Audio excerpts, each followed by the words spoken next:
satisfaction rating ni Pangulong Ferdinand R. Marcos Jr. Batay po yun sa survey ng WR Numero Research. Isa sa mga nakikitang pag-angat niya ay ang matagumpay na paglulunsad ng Benteng Bigas Meron na program. Si Harley Valbuena sa report. Tumaas sa 35% ang satisfaction rating ni Pangulong Ferdinand R. Marcos Jr.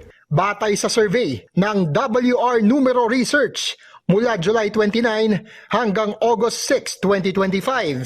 Mas mataas ito sa 29% na satisfaction rating ng Pangulo sa survey noong March 31 hanggang April 7. Sa nasabing 35%, 4.9% ang naniniwalang lubos na mahusay o very satisfied sa kasalukuyang pamumuno ng Pangulo, habang 30.5% ang satisfied. 32% naman ang dissatisfied, habang 33% ang hindi sigurado. Pinakamataas ang nakuhang satisfaction rating ng Pangulo sa Luzon na may 42.8%. Sumunod sa Visayas na may 37.6%, 25.8% sa Metro Manila at 20.5% sa Mindanao. Isa sa mga nakikitang nag-angat sa satisfaction rating ng Pangulo ang pagsasakatuparan ng 20 pesos na kada kilo ng bigas.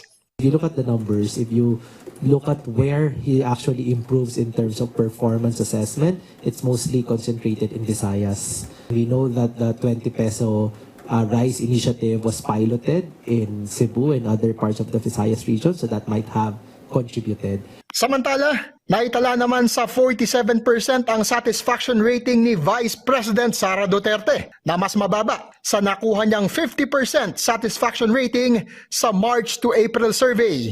Lumabas din sa survey ng WR Numero na 34% ng mga Pilipino ang hindi sang-ayon sa desisyon ng Korte Suprema na ideklarang unconstitutional ang Articles of Impeachment laban sa pangalawang Pangulo.